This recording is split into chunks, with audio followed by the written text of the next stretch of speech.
nothing phone 1 अब यो phone lunch हुने बेलामा चाहिँ निकै हाइप थियो है यो लन्च हुने बेलामा त्यसैगरी नथिङले चाहिँ अब हुन्छ नि मार्केटमा अलरेडी एभाइलेबल फोन्सहरू भन्दा चाहिँ एकदम युनिक फोन हुनेछ भनेर चाहिँ प्रमिस गरेको थियो र केही हदसम्म चाहिँ डेलिभर पनि गरेको छ स्पेशली डिजाइनको केसमा हैन यो एकदमै युनिक छ र स्पेशली जुन प्राइसमा यो आउँछ नि 58 59 को रेन्जमा स्टार्ट हुन्छ यो हैन नेपालमा अहिले तपाईले मार्केटमा हेर्नु भयो भने त्यो प्राइसको लागि निकै इम्प्रेसिभ डिजाइन छ यसको हैन अब डिजाइन मात्र राम्रो भएर भएन ओभरअल फोनै राम्रो हुनु पर्यो र अब यो फोन मैले 1 महिना जति चलाइसके रिभ्यू पिरियड हैन अब हुन्छ नि मार्केटमा अरु फोन्सहरु अवेलेबल जुन छ त्यो भन्दा चाहिँ कतिको हटके छ कतिको युनिक छ र वर्थ छ कि छैन फर द प्राइस अब त्यो चाहिँ म तपाईहरुलाई यो भिडियोमा भन्ने छु तर त्यो भन्दा अगाडि तपाईहरु भिडियो फर्स्ट टाइम हेरिराख्नु भएको छ भने चाहिँ हाम्रो च्यानललाई सब्स्क्राइब गरिदिनुस् र त्यहाँ भएको त्यो बेल आइकन थिच्नुला फर नोटिफिकेशन्स सो फर्स्टमा चाहिँ लेट्स स्टार्ट विथ यसको डिजाइन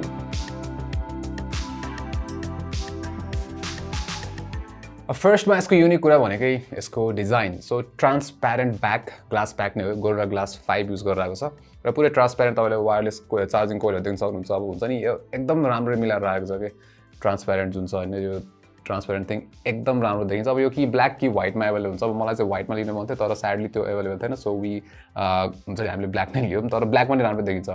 यो फोन हैन ब्ल्याक पनि राम्रो छ त्यसैगरी यसको main star of the show glyph light जुन यसको पछाडिपट्टि इन्डिभिजुअल एलईडीजहरु दिएको छ त्यही हो यसको एकदम हुन्छ नि डिजाइनको मेन स्टार भनेकै अब यसमा तपाईले डिफरेन्ट फंक्सन्सहरु युज गर्न सक्नुहुन्छ सो अब हुन्छ नि नोटिफिकेसन्स आउँदाखेरि होस् अथवा रिङटोन्स तपाईको कल्सहरु आउँदाखेरि चाहिँ डिफरेन्ट प्याटर्नहरु सेट गर्न मिल्छ र त्यही अनुसार ग्लिफ लाइट पनि त्यही अनुसार डिफरेन्ट प्याटर्नहरु बल्छ हैन प्लस तपाईले कस्टमाइज गरेर चाहिँ के गर्न सक्नुहुन्छ भन्दाखेरि कुनै स्पेसिफिक मान्छेले फोन गर्दाखेरि चाहिँ त्यही स्पेसिफिक ग्लिफ लाइट अथवा ग्लिफ प्याटर्न चाहिँ बनाउन सक्नुहुन्छ हैन अब त्यसको लागि अभियसली तपाईले अब त्यो ग्लिफ प्याटर्न पनि याद गर्नुपर्ने हुन्छ हैन तर वेल त्यो गर्न सकिन्छ भन्ने मात्र हो त्यसैगरी अब यसमा अरु कुरा चाहिँ के छ भन्दाखेरि ग्लिफ लाइटबाट डिफरेन्ट फंक्सन्सहरु पनि छ सो तपाईले अब हुन्छ नि रिङ नोटिफिकेसन्सहरु भइहाल्यो त्यसैगरी अब फ्लिप टु ग्लिफ भनेर दिएको छ फ्लिप टु ग्लिफ चाहिँ म चाहिँ धेरै युज गर्छु हैन सो फ्लिप टु ग्लिफमा चाहिँ के हुन्छ भन्दाखेरि तपाईले फोनलाई यसरी फ्लिप गरेर अपसाइड डाउन राखिसकेपछि चाहिँ साउन्ड्सहरु चाहिँ केही पनि आउँदैन प्लस खाली यो ग्लिफ लाइटले मात्र तपाईलाई नोटिफाई गर्छ के सो अथवा तपाईको कल्स आइराछ अथवा नोटिफिकेसन्सहरु आइराछ भने चाहिँ थाहा हुन्छ सो तपाई मिटिङमा हुनुहुन्छ सो तपाईले साउन्डले डिस्टर्ब गर्नु मन छैन भने तपाईले यो थाहा हुन्छ हैन अब अफ कोर्स स्क्रिन अन हुन्छ नि जुन हाम्रो नोटिफिकेसन त्यसमा नि त्यो पनि गर्न मिल्छ तर वेल यो दिस इज मोर फ्यान्सी हैन अब धेरैले भन्ला म यो फोन किनेर किन यो फोन चाहिँ अब धेरै जस्तो उल्टो हाल्नु भनेर हैन अब यो फोन किनिसकेपछि यो फोन उल्टो नै हाल्ने हो कि यो सो अफ गर्ने हो ग्लिफ लाइट भनेको त्यसैगरी अरु यसको डिजाइनको डिटेल्सहरु भनेको चाहिँ पछाडिपट्टि चाहिँ एउटा हुन्छ नि रेड एलईडी दिएको छ सो तपाईले भिडियो खिचिरहेको बेला चाहिँ त्यो अन पनि हुन्छ के तर त्यो चाहिँ बाइ डिफल्ट अन चाहिँ हुँदैन हामीले अन गर्नुपर्छ क्यामेराको अप्सनबाट है सो रेड लाइट बल्छ भिडियो खिचिरहेको बेला अलि स्टाइलिश देखाउनलाई त्यसैगरी एउटा चार्जिङ इन्डिकेटर पनि हाम्रो यो ग्लिफ लाइटमै छ त्यो पनि अब रमाइलो हैन त्यसैगरी अर्को भनेको चाहिँ ग्लिफ लाइटलाई नै तपाईले चाहिँ फिल लाइट जस्तो युज गर्न मिल्छ है फोटो खिचिरहेको बेला अथवा भिडियो लिइरहेको बेला चाहिँ सो हुन्छ एकदमै डार्क इन्भाइरोमेन्ट छ भने फिल लाइट युज गरेर चाहिँ फोटो खिच्न मिल्छ तर अफ कोर्स रिजल्ट्सहरु त्यस्तो केही फास्ट इम्प्रुभमेन्ट हुँदैन तर वेल युज गर्न मिल्छ त्यसैगरी यसको ओभरअल डिजाइनकै कुरा गर्ने हो भने जुन यो प्राइस रेन्जमा नि इम्प्रेसिभ डिजाइन दिएको छ अब एस्थेटिक्स अति बवाल छ हैन यसको त्यसैगरी जुन फ्रेम युज गरिरहेको छ एल्युमिनियम फ्रेम हो एकदम प्रिमियम फ्ल्याट डिजाइन निकै इम्प्रेसिभ देखिन्छ हुन्छ नि जुन एजेसहरु छ निकै राम्रो छ त्यसैगरी पछाडिपट्टि गोल्डा ग्लास 5 मैले भनिहालेँ है त्यसैगरी यसमा चाहिँ IP53 dust and water resistance पनि दिएको छ अब युजुअली योमा हामीले IP68 खासै पाउँदैन भने सो IP53 पनि राम्रै हो त्यसैगरी अब यो हुन्छ नि फोनको साइज ठीक छ हल्का ठुलो लाग्यो मलाई तर आई थिंक इट्स फाइन फोनको हुन्छ नि फोनको ओभरअल फुटप्रिन्ट तर यो डिजाइनको एउटा वान अफ द फ्ल चाहिँ के छ भन्दाखेरि तपाईले कहिले अलिकति इन्क्लाइनमा राख्दाखेरि चाहिँ यो फोन स्लिप भएर हुन्छ बिस्तारै सो हल्का अब खाटमा कहिलेकाहीँ हुन्छ नि राख्दाखेरि चाहिँ त्यो स्लिप भएर खस्ने चान्स चाहिँ हुनसक्छ एक दुईचोटि खसेछ हैन मैले युज गरेको बेला चाहिँ त्यसैगरी अब यसमा बटन्सहरु स्ट्यान्डर्ड नै छ यो साइडमा पावर बटन भइहाल्यो अर्को साइडमा चाहिँ हामीले भोल्युम बटन्सहरु पाउँछौं तलपट्टि हाम्रो USB टाइप सी स्पिकर त्यसैगरी अब स्पिकर चाहिँ यसमा डुअल हो हैन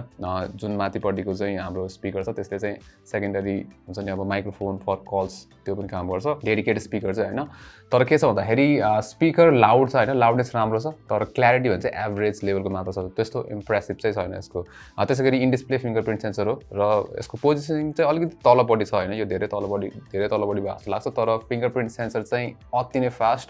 हुन्छ नि अहिलेसम्म एकचोटि पनि भएको छैन कि त्यो अनरेकगनाइज अथवा हुन्छ नि त्यस्तो केही पनि भएको छैन एकदमै रिलायबल छ फिङ्गरप्रिन्ट सेन्सर पनि अब नेक्स्ट कुरा जसले चाहिँ यो फोनलाई दामी बनाउँछ त्यो हो यसको डिस्प्ले सो 6.55 इन्चको चाहिँ यसमा हामीले OLED प्यानल पाउँछौँ फुल HD+ प्यानल हो त्यस गरी यसमा चाहिँ 120 hertz refresh rate 1 billion colours HDR10+ को सपोर्ट पनि दिएको छ होइन र 700 निट्स म्याक्स ब्राइटनेस पनि भनेको छ सो अलमोस्ट यो चाहिँ फ्ल्यागसिप लेभलको डिस्प्ले हो कि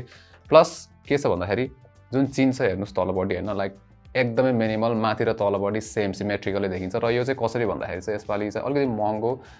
डिस्प्ले कन्ट्रोलर चाहिँ युज गरेर छ डिस्प्ले युज गरेर छ जसको चाहिँ कन्ट्रोलर चाहिँ रोलेबल छ होइन सो त्यसले गर्दा चाहिँ फोल्डेबल छ सो त्यसले गर्दाखेरि चाहिँ यो चाहिँ अचिभ गर्न सकेको होइन जुन चाहिँ हामीले नर्मली यो प्राइस रेन्ज त के फ्ल्यागसिप फोन्सहरू पनि पाउँदैन होइन यस्तो सिमेट्रिकल डिजाइन चाहिँ सो त्यसको लागि चाहिँ नथिङले धेरै राम्रो कुरा गरेछ यसमा है अब कलर अति इम्प्रेसिभ छ यो लाइक यो प्राइस रेन्जमा one of the best displace नै हो बेस्ट नै भन्दा पनि हुन्छ कलर्स निकै राम्रो छ है पपिङ कलर छ ब्राइटनेस पनि मजाले पुग्छ आउटडोर्स चलाउँदाखेरि होस् इन्डोर्स त भन्नै परेन आउटडोर्समा नि मोर देन इनफ मजाले पुग्छ ब्राइटनेस कलर्स पनि राम्रो छ प्लस अब HDR10+ सपोर्ट पनि छ wide bind L1 DRM support गरिहाल्छ सो त्यसको मतलब तपाईँले नेटफ्लिक्समा फुल HD+ HDR10 सम्म चाहिँ हुन्छ नि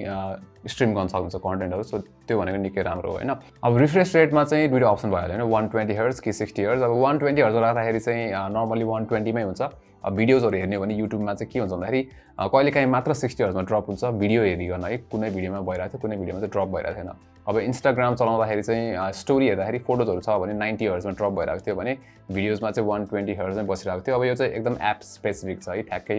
यतिखेर ड्रप हुन्छ यतिमा ड्रप हुन्छ भनेर चाहिँ छैन त्यसै गरी स्मुथनेस निकै राम्रो छ एकदमै फ्लुइड एकदम हुन्छ नि त्यो like smooth super smooth feel हुन्छ आई थिङ्क हुन्छ नि इभन फ्ल्यागसिप फोन्सहरू मैले यतिको स्मुथनेस त्यो जुन हुन्छ नि स्क्रिनमा त्यो पाएको थिइनँ होला कि यसमा चाहिँ त्यो छ डेलिभर गरेको छ एकदम राम्रो छ होइन सो हुन्छ नि बेस्ट डिस्प्ले नै भन्दा पनि हुन्छ यसलाई चाहिँ यो प्राइस रेन्जमा बेस्ट डिस्प्ले अब अर्को यसको युनिक कुरा जसले चाहिँ यसलाई अरू फोन्सबाट छुट्याउँछ त्यो हो यसको OS so nothing OS use गरेको छ Android 12 नै हो र के छ भन्दाखेरि यो चाहिँ नर्मल हामीले जुन गुगल पिक्सलहरूमा पाउँछौँ एकदम बेयरबोन UI त्यही नै दिएको छ एकदम थोरै कस्टमाइज गरेको छ कि नथिङ OSमा चाहिँ so normally dot matrix type face use गरेको छ जताततै होइन सेटिङ्स एप होस् अथवा कस्टम विजेट्सहरूमा त्यसै लक स्क्रिनमा र जुन त्यो चार्जिङ UI इफेक्ट छ त्यसमा पनि होइन नत्र त खासै त्यस्तो हामीले केही पनि हुन्छ नि त्यो छुट्टै छैन कि अब जुन नोटिफिकेसन टगल्सहरू भयो त्यो पनि सेम नै छ है खासै त्यस्तो फरक चाहिँ केही पनि छैन एकदम बेयरबोन एकदम सिम्पल राखेको छ र राम्रो छ जुन त्यस्तो बक्सहरू खासै भेटेको छैन एउटा बक्स चाहिँ के भेटेको थियो भन्दाखेरि यो मैले एउटा स्क्रिनसट हालिदिएको छु सो एउटा क्रस चाहिँ कहाँबाट आएर बसेको थियो होइन त्यो चाहिँ हट्दै हटिरहेको थिएन त्यो बाहेक चाहिँ मैले यसमा केही पनि बक्सहरू भेटेको छैन त्यसै गरी कस्टमाइजिङको लागि नि राम्रो अप्सन दिएको छ तपाईँले हुन्छ नि यसमा चाहिँ एउटा राम्रो फिचर भनेको छ आइकन्सलाई इनलार्ज गर्नुहुन्छ जुन आइकनलाई पनि सो तपाईँले धेरै जस्तो युज गर्ने आइकनलाई चाहिँ इनलार्ज गरेर राख्यो चलाउन सजिलो भयो होइन त्यसै गरी अब यसमा हामीले वालपेपर्स बाई डिफल्ट 4वटा आउँछ 4वटै वालपेपर्स राम्रो छ प्लस तपाईँले चाहिँ यसमा के छ भन्दाखेरि आइकन्सहरू मजाले कस्टमाइज गर्न सक्नुहुन्छ सो प्ले स्टोरबाट सपोर्ट हुने जुन चाहिँ आइकन्सहरू छ त्यो डाउनलोड गरेर चाहिँ कस्टमाइज पनि गर्न सक्नुहुन्छ सो ओभरअल लाइक जुन नथिङ OS छ नि एकदम निट टाइडी प्याकेज छ कि प्लस अलिकति आफ्नो युनिक भाइब पनि छ जुन नथिङ टाइप फेसले गर्दाखेरि सो या सफ्टवेयर एकदम राम्रो प्लस नथिङले चाहिँ अब 3 वर्षको चाहिँ Android upgrade major Android upgrade promise गरेको छ त्यसै गरी 4 वर्षको चाहिँ सेक्युरिटी प्याचेसहरू पनि अपग्रेड हुन्छ नि चाहिँ प्रमिस गरेको छ जुन चाहिँ इट्स गुड अब क्यामेराको कुरा गर्दाखेरि चाहिँ हुन्छ नि नथिङले चाहिँ दुईटा क्यामेरा मात्र दिएको छ कि त्यस्तो एकदमै ट्रिपल क्वाड क्यामेरा भन्ने कुरामा गएको छैन तर राम्रो सेन्सर्सहरू दिएको छ सो प्राइमेरी सेन्सर चाहिँ सोनीको IMX766 50 मेगापिक्सल सेन्सर हो त्यसै गरी अर्को चाहिँ अल्ट्रा वाइड चाहिँ स्यामसङको 50 मेगापिक्सल सेन्सर होइन दुईटै सेन्सर चाहिँ राम्रो दिएको छ र मेन सेन्सर चाहिँ निकै इम्प्रेसिभ छ यसको है यस ओभरअल फोटोजहरू जुन मेन सेन्सरबाट चाहिँ निकै राम्रो आउँछ डिटेल्स राम्रो छ स्पेसली डाइनामिक रेन्ज र कलर चाहिँ यसले नेचुरल राख्न खोज्छ हुन्छ नि त्यो एकदम स्याचुरेसन छैन हल्का स्याचुरेटेड मात्र देखिन्छ होइन त्यो रियल लाइफ लाइक नै छ कि कलर्सहरू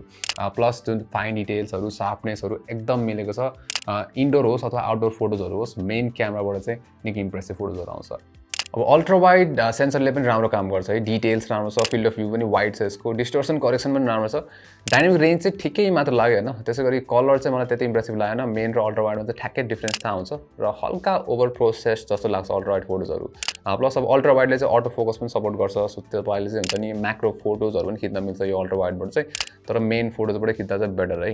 त्यसै गरी पोर्ट्रेट्सहरूको कुरा गर्ने चाहिँ राम्रो छ पोर्ट्रेट्सहरू एक्सपोजर राम्रो छ डिटेल्स पनि राम्रो छ र ब्याकग्राउन्ड ब्लर चाहिँ मलाई त्यति रियलिस्टिक चाहिँ छैन यसको र ओभरअलमा ठिकै लाग्यो पोर्ट्रेट्स पनि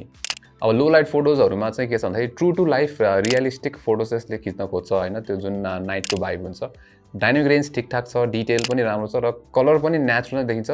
प्लस नोइज पनि ब्यालेन्स साइडमै छ अब नाइट मोड युज गर्यो भने चाहिँ एक्सपोजर चाहिँ राम्रो बनाउँछ यसले र अलि ब्राइट पनि हुन्छ पिक्चर्सहरु तर हाइलाइट्स पनि हुन्छ नि मिलेको देख्छ के सो दैट इज गुड त्यसैगरी अल्ट्रा वाइडमा पनि राम्रै आउँछ बेलका डिटेल्सहरु राम्रो छ कलर्स पनि नेचुरल देखिन्छ र नोइज रिडक्सन पनि राम्रो छ तर अल्ट्रा वाइडमा चाहिँ नाइट मोड युज गर्दा इम्प्रुभमेन्ट देखिन्छ अलि धेरै तर डिटेलमा चाहिँ हामीले ड्रप नोटिस गर्न सक्छौं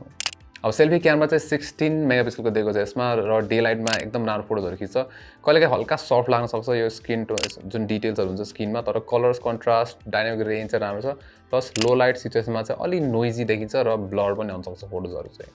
अब भिडियोजहरु चाहिँ दुईटै क्यामेराबाट चाहिँ मेन र अल्ट्रा वाइडबाट 4K 30 fps सम्म खिच्न सकिन्छ त्यसैगरी 1080p चाहिँ 60 fps मा लिमिटेड छ अब 4K फुटेज हेर्ने भने मेन क्यामेराबाट निकै राम्रो छ इम्प्रेसिभ डिटेल्सहरु हैन शार्पनेस पनि राम्रो छ कन्ट्रास्ट राम्रो छ कलर्स पनि राम्रो छ जुन त्यो रियलिस्टिक देखिन्छ के कलर्स पनि है सो ओभरअल फुटेजहरु राम्रो छ 4K मा डाइनामिक रेन्ज चाहिँ अलिकति बेटर हुन्छ जस्तो लाग्यो मलाई हैन त्यसैगरी EIS र OIS दुईटै अवेलेबल छ OIS चाहिँ मेन क्यामेरामा पनि दिएको छ हैन सो स्टेबलाइजेसन पनि राम्रो छ मेन क्यामेराबाट खिच्दाखेरि चाहिँ त्यसैगरी अल्ट्रा वाइड क्यामेराबाट चाहिँ हामीले हुन्छ नि कलर चाहिँ त्यति इम्प्रेसिभ छैन किन भन्दाखेरि फोटोजमा जस्तै अलिकति म्युटेड कलर देखिन्छ कम्पेयर टु जुन मेन क्यामेरा सेन्सर छ हैन नत्र चाहिँ डिटेल्सहरु ठिकै छ प्लस जुन त्यो नोइज हुन्छ नि अल्ट्रा वाइड क्यामेराबाट खिच्दाखेरि त्यो चाहिँ लोवर साइड नै पर्छ अलिकति अब परफर्मेन्सको कुरा गर्दाखेरि चाहिँ नथिङले चाहिँ यसमा हुन्छ नि सेमी लाइट फ्ल्यागशिप चिपसेट भनौं अथवा हुन्छ नि यसमा चाहिँ अपर मिड रेन्ज चिपसेट दिएको छ जुन चाहिँ स्न्यापड्रागनको 778G प्लस जुन चाहिँ 778G पहिला आएको थियो त्यसको चाहिँ अपग्रेडेड भर्जन हो यो हैन के छ भन्दाखेरि मैले बेन्चमार्क स्कोर्सहरु हेर्ने हो भने चाहिँ रेस्पेक्टेबल छ है कन्सिडरिङ यो चाहिँ फ्ल्यागशिप फोन हैन अब कम्प्यारिजनको लागि चाहिँ मैले जुन Realme GT Neo 2 Snapdragon 870 भएको फोन त्यसैगरी Realme GT Neo 3 जसमा चाहिँ Dimensity को 8100 छ त्यसको स्कोर्सहरु पनि राखेको छु के छ भन्दाखेरि नर्मल परफर्मेन्स हुन्छ नि हामीले युजुअली फोन चलाउँदाखेरि अब गीतहरु बजाउँदाखेरि एपहरु चलाउँदाखेरि स्विच गर्दाखेरि फोन एकदम स्मुथ छ के फ्ल्यागशिप लेभल नै फिल हुन्छ एकदम स्मुथ छ त्यो त्यस्तो इश्यूजहरु केही पनि फेस गरेर मैले परफर्मेन्स रिलेटेड फास्ट स्मुथ यो दुईटा कुरा नै हो के परफर्मेन्स भनेको यसमा चाहिँ नर्मल युज गर्दाखेरि हैन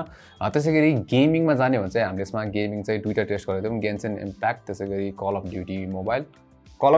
चाहिँ हामीले म्याक्स सेटिङ्समा टेस्ट गरेको थियौं र मजाले चल्छ नो इश्यूज फ्रेम ड्रप्सहरु छैन त्यसैगरी स्टटर्सहरु पनि छैन कन्स्ट्यान्ट एकदमै 59.5 fps मा चलिरहेको थियो अब यो त एक्सपेक्टेड थियो हैन यो गेम त्यति हेभी छैन अब गेन्सन इम्प्याक्टमा चाहिँ हामीले मिडियम ग्राफिक्स सेटिङ्स र 60 fps को क्यापमा राख्दाखेरि एभरेज fps 46 थियो फर्स्टमा हैन फर्स्ट 10 मिनेट जस्तो खेल्दाखेरि चाहिँ तर बिस्तारै फोन चाहिँ हिटअप भइरहेको थियो हैन र हिटअप भइसकेपछि एभरेज fps अलि झरेको थियो 39 तिर जस्तो पाइरहेको थियो हामीले एभरेज fps त्यसपछि चाहिँ र COD खेल्दा चाहिँ हिट खासै नोटिस हुन्न गेन्सन इम्प्याक्ट खेल्दा चाहिँ हिटअप हुन्छ यो फोन हैन र म्याक्स हामीले यसमा रेकर्ड गरेको चाहिँ 59.2 सम्म चाहिँ गएको थियो यसको टेम्परेचर अब ब्याट्री चाहिँ यसमा 4500 mAh को ब्याट्री मात्र दिएको छ अब नर्मली यो रेन्जमा हामीले 5000 इजिली पाइरहेको हुन्छौं हैन अब यसमा चाहिँ के छ भन्दाखेरि यसको ब्याट्री एन्ड्युरेन्स चाहिँ एभरेज मात्र छ के र किन भन्दाखेरि त्यो चाहिँ धेरै जस्तो चाहिँ यसको स्ट्यान्ड बाइ टाइमले गर्दाखेरि है स्ट्यान्ड बाइ चाहिँ त्यति राम्रो छैन अब बेलका छोड्यो भने 10-15% यतिकै ड्रेन भइरहेको हुन्छ यसमा है सो हुन्छ नि हाम्रो एभरेज स्क्रिन अन टाइम मैले नर्मल युज गर्दाखेरि चाहिँ 5 घण्टा जस्तो चाहिँ दिन्छ यसले हैन सो घर गएर बेलकातिर चाहिँ चार्ज गर्न पर्ने चाहिँ हुन सक्छ यो फोन चलाउँदाखेरि हैन एक दिनमा चाहिँ अब त्यसैगरी यसमा चाहिँ 33 वाट सम्म चाहिँ म्याक्सिमम चार्जिङ सपोर्ट गर्छ यसले तर बक्समा चार्जर आउँदैन obviously हैन र मैले चाहिँ Xiaomi को 67 वाट चार्जरबाट चार्ज गर्दाखेरि चाहिँ 1.5 घण्टा जस्तो लाग्थ्यो 0 to 100% पुग्न लागि त्यसैगरी यसमा चाहिँ अब अरु फंक्सनहरु दिएको छ जस्तै ब्याट्री सेयर अब यो भनेको चाहिँ वायरलेस रिभर्स चार्जिङ हो सो तपाईले जुन यसको पहाडीपट्टि रिभर्स वायरलेस कोइल देख्नुहुन्छ त्यहाँ माथि राख्नु भयो भने चाहिँ हामीले बर्ड्सहरु अथवा अरु कुनै फोनै पनि चाहिँ चार्ज गर्न सक्छौं प्लस यसमा ह्याप्टिक फिडब्याक एकदम स्ट्रङ वाला दिएको छ एकदम राम्रो मोडल दिएको छ सो त्यसले गर्दा अलिकति प्रिमियम फिल चाहिँ दिन्छ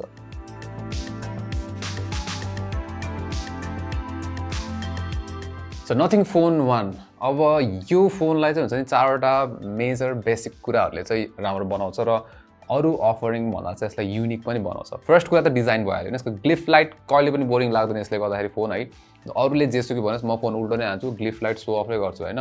त्यसरी अर्को कुरा हुन्छ डिस्प्ले यो प्राइस रेन्जमा अति दामी डिस्प्ले दिएको छ त्यसरी थर्डमा भनेको चाहिँ मेन क्यामेरा निकै राम्रो छ है स्पेशली डे लाइटमा अथवा लो लाइटमा पनि होस् हैन क्यामेरा इम्प्रेसिभै छ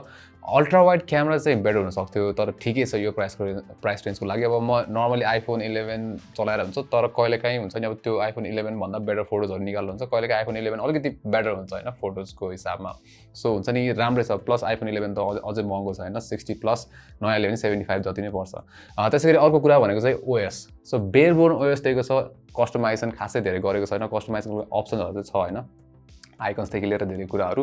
एकदम बेयरबोन स्मुथ अरू भन्दा नि स्मुथ के स्मुथनेस छ कि डिफाइन गर्छ कि स्मुथनेस यसको ओएसले चाहिँ हैन प्लस बक्सहरू पनि मैले चाहिँ यसमा खासै भेटिनँ मेरो युनिटमा चाहिँ सो यो चारवटा बेसिक कुराहरूले गर्दाखेरि चाहिँ यो फोन जुन मार्केटमा एभाइलेबल अरू एन्ड्रोइड फोन्सहरू छ अब इभन महँगो आइफोन नै भनौँ न आई थिङ्क यो फोन चाहिँ निकै कम्पेलिङ छ क्या यो प्राइस रेन्जमा